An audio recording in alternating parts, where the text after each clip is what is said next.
So we're trying to figure out a spot to move all our animals so that way they'll be safe and they won't flood out, just in case we get a lot of rain. All right, turkeys, you just got banished. You're banished.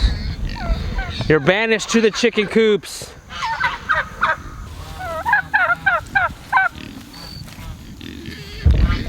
I think if you put some feet in there, they'll go. Come on. They're not gonna go in. Call them. Hey, turkeys. Hey, turkeys. Come on. Come on. No. The main coop in there. Come on. Go. Come on, turkeys. There we go. Okay. Come on. Good job, Penelope. Come on, turkeys. Come on. Hurry up. Come on, Dad. Come on, kiddo. Let's go. See you right here. I'm right here. You want me to tackle you? There you go. There you go. There you go. Come on. Go.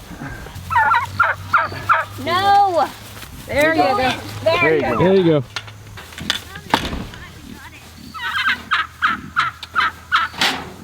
So you got the big tom turkey right there. That's our Thanksgiving dinner.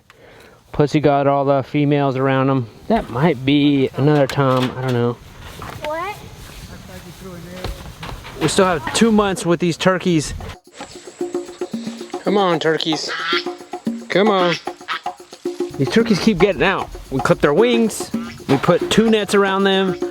But, you know, they still either hop over their fence or they fly over.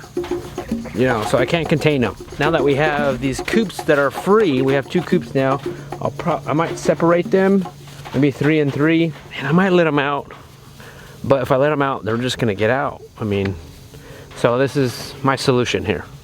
Unless next year, maybe if we do this again, I'll have another or a larger coop for them. Or it could be the breed. These are a heritage breed, bronze turkey. You know, they're not the white-breasted turkey, which is, the white is basically a Cornish cross of turkeys. These are like more of the Red Ranger type birds. Maybe the white turkeys won't fly away like these do. But I don't know, we're just gonna have to figure it out. But for now, we have, you know, a couple months, so hang in there, turkeys. Don't die on me just yet. Now that we have the turkeys in that coop, we need to do something with Deborah. Is it Deborah? Yeah, it's Deborah. So Deborah's in here, our goose, our guard goose. She's been doing a good job. You know, it's not her fault that we lost a turkey to a predator. It's not her fault. So we're gonna take her and try to grab her. And then we need to put her somewhere else because we don't want her here alone. She looks a little rough. What happened, Jason? Molting? She's Molting. not going to be molting this long. It's usually the second year that the chickens molt.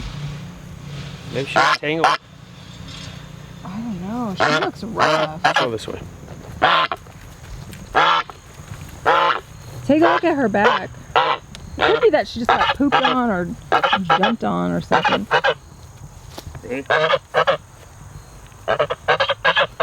Come on, Deborah. No, that's just dirt. Oh, okay, good. Phew! I thought she was... Okay, I thought she was hurt. It's all right. It's all right. Come on. Oh, look at Deborah. She's nice. She didn't try to bite you one bit. No. Deborah's nice. Oh, Deborah. All right.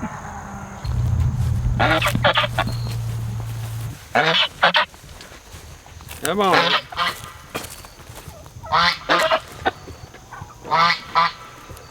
I'm gonna reunite Deborah and Barbara. Reunite them. Let's see how they do together. I'm curious. I hope they don't fight. Okay, fence is off. Poor Deborah's smaller.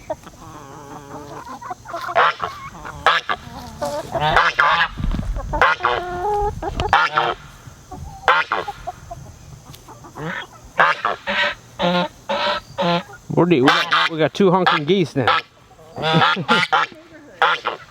You're waking up the whole neighbor. You're waking up all our neighbors.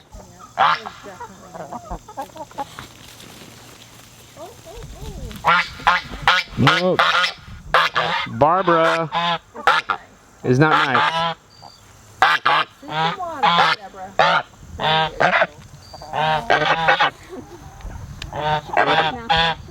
I think Barbara is gonna be Christmas dinner. What do you think, Barbara? Barb? Maybe they're just doing the pecking order. But Barbara, she's looking good. She's ready to eat. And Barbara's mean, so she's attacked us. Deborah's very nice, so I think we might just put up Barbara, and then I would hate to have one goose alone.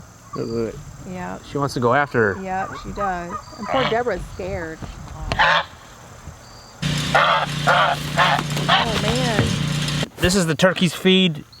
They kind of waste a lot, you know, like they'll, as soon as you feed them, they'll eat all the corn, all the good stuff. But what I've noticed also, if I don't feed them and I just leave them this, and it's almost like you're kind of forcing them to eat it. There's nothing wrong with it. They're just getting out the good stuff. And so I might not feed them, or I'll skip a feeding, and eventually they will start eating it.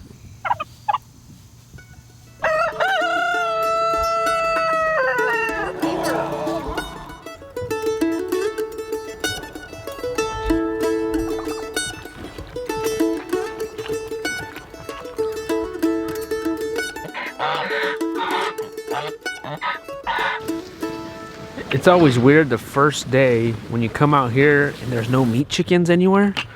Like after we butcher them all for the year. But at the same time, it's also kind of nice because I'm like, oh, it's pretty easy, you know? Like it's a little short break that we have, at least for 7 months, because we're gonna do it again next year.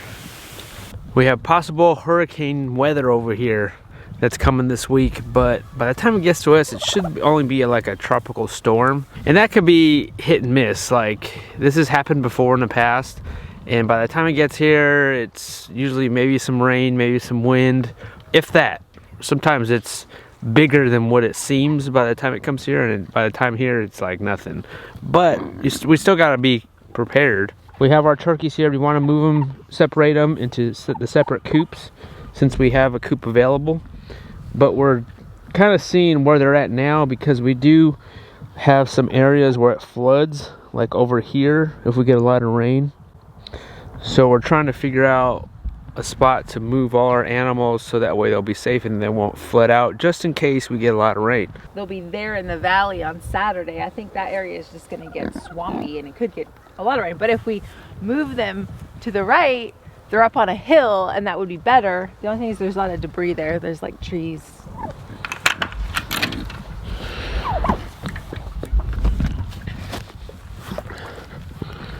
Excuse me, turkeys. Excuse me. Excuse me.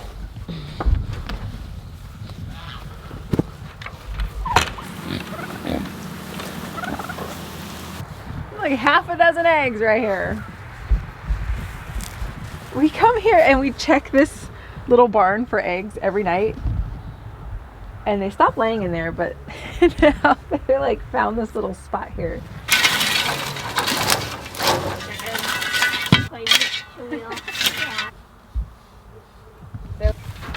Come on, turkeys.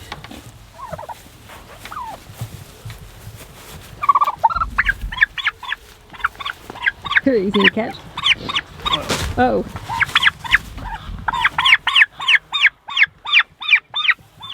You gotta get their feet, because their feet will poke your eye out. These are like little dinosaurs.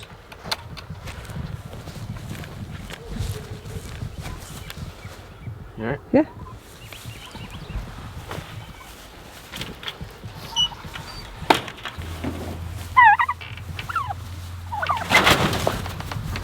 That's the big one right here.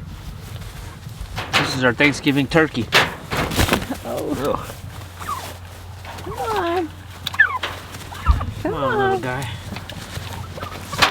You gotta commit. You gotta commit on him. Come on.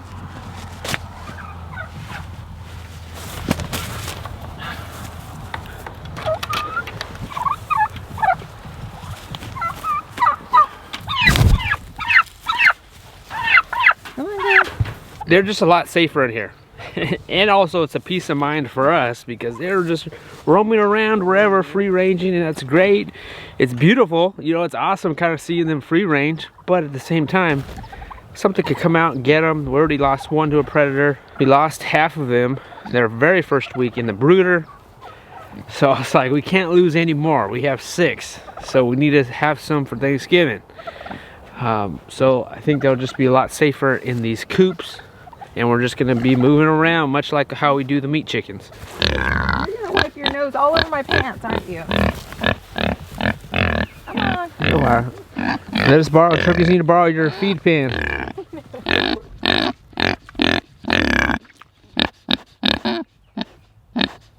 Come on, turkey, turkey, turkey.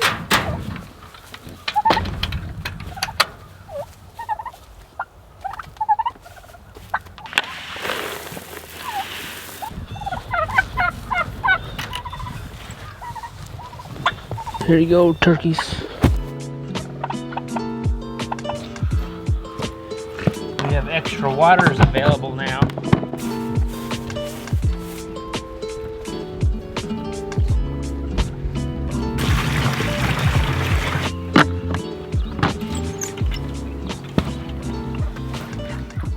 You know, talking to the locals, it has happened here. I mean, we've had a tornado come through here before. You know, I think this happened some years ago, but, you know, talking to the neighbors who've lived here for a while, they had a tornado come through here, and they were actually staying in our basement while it was coming through, and it threw some guy in the woods. What? So, not to say it can't happen, you know, it can. So, that's why it's good just to be prepared.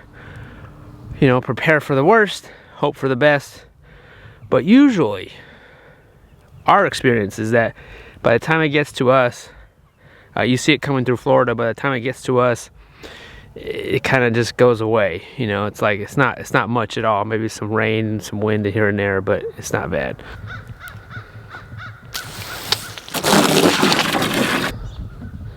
Hey, beefy boys. Morning.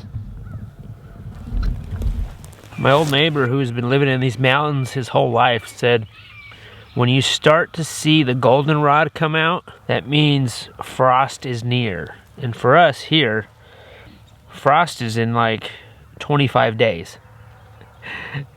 So I think that's pretty true. We have a ton of these all around our property, so I'm wondering if it's gonna be a cold one this year. What you making, Penelope? I'm making, I don't know what I'm making here, but I made over there, I made salad and with tomatoes and Swiss chard. What's for breakfast? We're having eggs and chorizo. Yeah, we got a lot of eggs that we need to eat through. We've got like almost 7 dozen eggs right now. Our chickens are laying.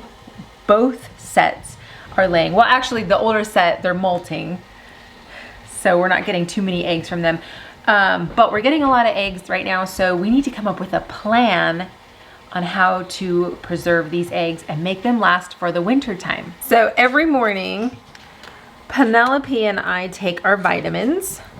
What it is we take vitamin C, iodine. This is Mary Ruth's iodine. Yeah. And then I take adrenal aid because I'm getting old. And we do the trace minerals, which has magnesium in it, and I just feel like magnesium, everybody should be taking magnesium, but it has other things in it too. And then this is quercetin. This is Mary Ruth's quercetin, and this is new for us. We just started taking this, and we were taking for our allergies, because it is fall time. Penelope has allergies, and so she was taking this one. She didn't care. It's a chewable. She didn't really care for the flavor. And I really feel like it helped with her springtime allergies, but I thought maybe just trying out this liquid one in our juice would be better. So we're just trying that out. We still have this one. I really like this one a lot for her allergies. And so every morning we have like this ritual where we make breakfast. Jason has his coffee. He does his own vitamin ritual at a different time. So, but Penelope and I enjoy a really nice glass of juice. So what we do is usually 100% organic cranberry juice or 100% organic grape juice. No like sugars or anything like that. I know fruit has natural sugars, but no added sugars. And then we'll just stir this up. We like to have it in our little fancy cups. And I will stir hers first. And then I will stir mine next because mine has the adrenal. She could, it's all herbs. So if it mixed, it would be okay. But anyway, so, and then that's how we take our supplements every morning. So that's it. And then we will have it in juice or we will have tea time. And now that it's getting cooler, we're gonna switch over to tea. Penelope and I really enjoy having tea. And when we have our tea, we have it in our fancy cups. So we have these really pretty teacups and matching saucers. And we will sit and have this. I feel like it's so important to have a morning ritual. And actually I haven't gotten to it yet, but I will play classical music. Right now we are enjoying, hang on, let me put this up. Right now we are enjoying Johann Sebastian Bach. That's on our playlist and we play it every morning and we just sit on this table and enjoy the sunlight coming in, and we will start the day that way. It's important to have this routine to put us in a calm mood and just get the day in a good, off to a good start.